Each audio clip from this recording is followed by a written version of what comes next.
যদি আপনাদের ঘরে থাকে এই রকম এক বাটি নুডলস, তাহলে আপনারাও বানিয়ে নিতে পারবেন এই রকম টেস্টি নুডলস রোল।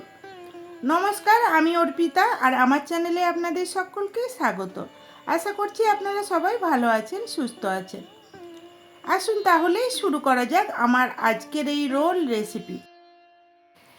রেসিপিটার জন্য প্রথমে আমি নুডলসটা সিদ্ধ করে নেব। তার জন্য আগে থেকে জল ফুটতে বসিয়ে দিয়েছিলাম।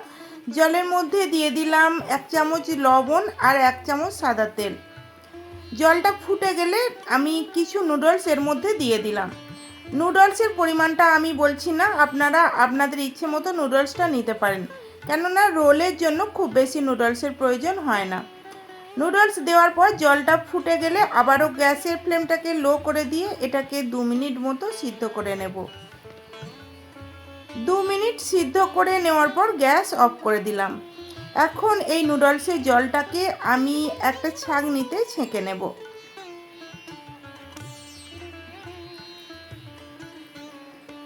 ছেঁকে নেওয়ার পর নুডলসটাকে আবারও আমি কড়াইয়ের মধ্যে নিয়ে নিলাম। এখন ঠান্ডা জল দিয়ে 2-3 বার এই নুডলসটাকে ভালো করে ধুয়ে নিতে হবে। এইভাবে ধুয়ে নিলে নুডলসটা কিন্তু গায়ে গায়ে লেগে যায় না। ভালো করে ধুয়ে নেওয়ার পর এটাকে আবারও আমি ছাঁকনির মধ্যে ছেঁকে নিলাম। অপরদিকে আমি আরেকটা মিক্সিং বোলের মধ্যে নিয়ে নিলাম মেজারিং কাপের 1 কাপ ময়দা। ময়দার মধ্যে দিয়ে দিলাম সামান্য একটু লবণ আর 2 চা চামচ সাদা তেল। লবণ আর সাদা তেলটাকে ময়দার সঙ্গে প্রথমে ভালো করে মিশিয়ে নিলাম। তারপরে অল্প অল্প করে জল দিয়ে ময়দাটাকে মেখে নেব। আমরা রুটি পরোটার জন্য যে রকম আটা বা ময়দা মেখে থাকি, ঠিক সেই রকমভাবে মেখে নিতে হবে।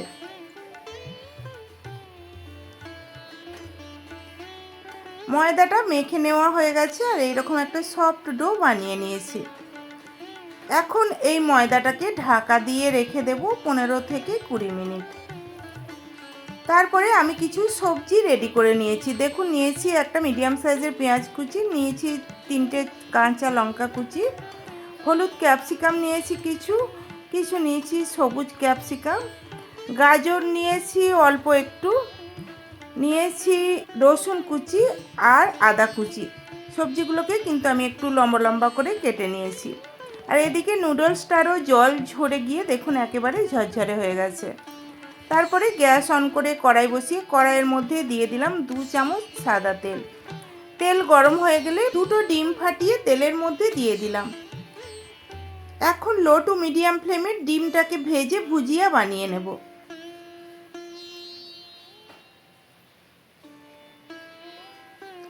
তবে ডিমটাকে খুব বেশি কিন্তু ভাজার কোনো প্রয়োজন নেই। ডিম ভাজা হয়ে গেছে, আমি ডিমটাকে কড়াই থেকে নামিয়ে নিয়েছি। আবারও আমি কড়াই বসিয়ে দিয়েছি। কড়াইয়ের মধ্যে দিয়ে দিলাম 2 চামচ সাদা তেল। তেল গরম হয়ে গেলে গ্যাসের ফ্লেমটাকে লো করে দিয়ে প্রথমে রসুন কুচিটাকে দিয়ে দিলাম, কেননা রসুনের কাঁচা একটা গন্ধ থাকে। রসুনটাকে কয়েক সেকেন্ড ভেজে নেওয়ার পর কেটে রাখা পেঁয়াজটাকে আমি তেলের মধ্যে দিয়ে দিলাম। এখন লো টু মিডিয়াম ফ্লেমে পেঁয়াজটাকে আরও কিছুক্ষণ ভেজে নেব, তবে খুব বেশি ভেজে নেওয়ারও প্রয়োজন নেই। পেঁয়াজটাকে কয়েক সেকেন্ড ভেজে নেওয়ার পর আমি গাজরটা দিয়ে দিলাম। গাজরটা দেওয়ার পর লো টু মিডিয়াম ফ্লেমে এইগুলোকে আমি 1 মিনিট মতো ভেজে নেব।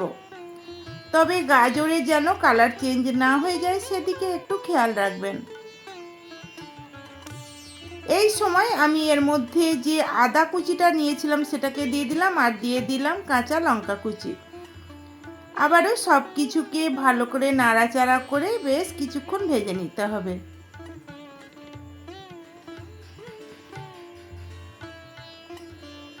মোটামুটি 1 মিনিট মতো সব কিছুকে ভেজে নেওয়ার পর ক্যাপসিকামগুলো দিয়ে দিলাম।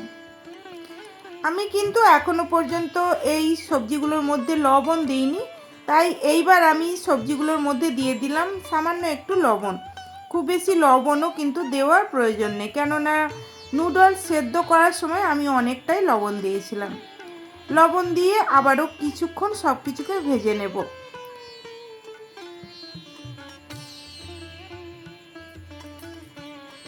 মোটামুটি আবারও সব কিছুকে 1 মিনিট মতো ভেজে নেওয়ার পর যে নুডলসটা আমি সিদ্ধ করে রেখেছিলাম সেই নুডলসটাকে এই সবজিগুলোর মধ্যে দিয়ে দিলাম। আর সব কিছুকে আবারও ভালোভাবে নাড়াচাড়া করে মিশিয়ে নিতে হবে।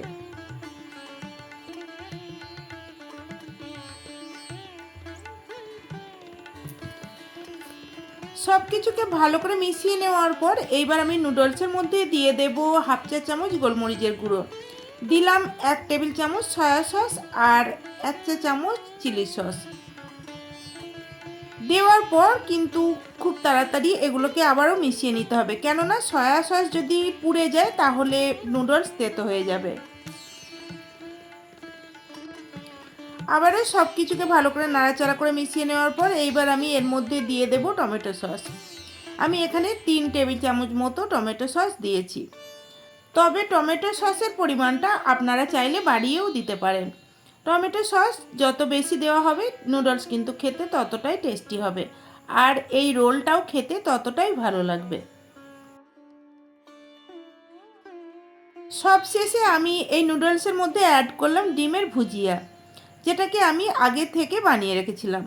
আবারও সব কিছুকে ভালো করে নাড়াচাড়া করে মিশিয়ে নিলাম।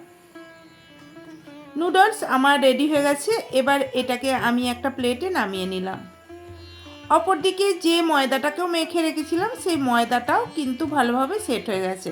এটাকে আমি আরেকবার ভালো করে মেখে নিলাম।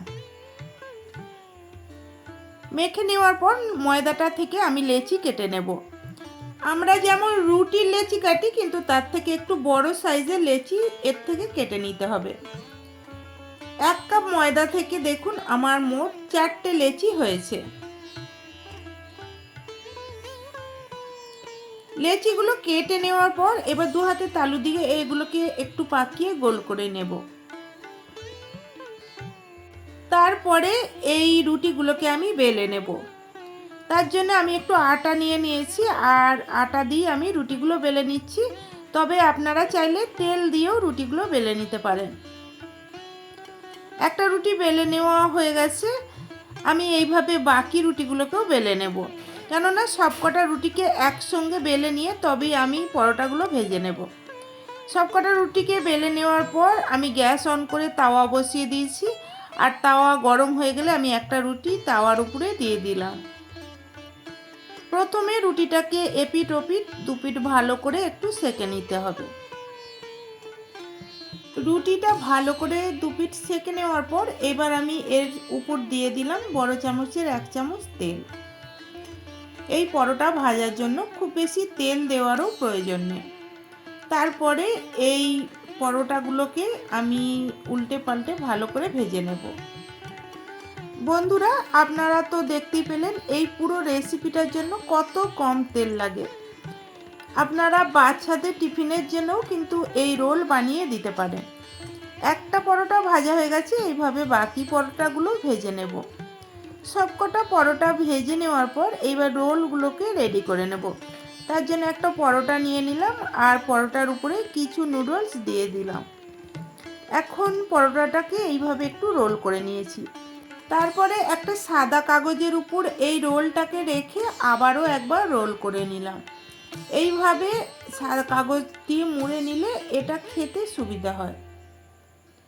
একটা রোল বানানো হয়ে গেছে, এইভাবে বাকি রোলগুলোকেও বানিয়ে নেব। তাহলে বন্ধুরা, কেমন লাগলো আমার আজকের এই নুডলস রোলের রেসিপি? যদি ভালো লাগে আপনারাও বাড়িতে বানিয়ে দেখবেন। বাড়িতে বানিয়ে থাকলে কমেন্টে আমাকে জানাবেন কেমন হয়েছিল।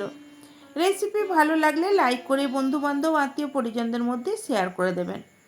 আর আমার চ্যানেলটা প্লিজ সাবস্ক্রাইব করে দিয়ে পাশে থাকা বেল নোটিফিকেশান অল করে রাখবেন, যাতে আমি ভিডিও আপলোড দেওয়ার সাথে সাথেই নোটিফিকেশান আপনাদের কাছে পৌঁছে যায়। ফেসবুক থেকে রেসিপিটা দেখে থাকলে চ্যানেলটাকে ফলো করে রাখার অনুরোধ রইল।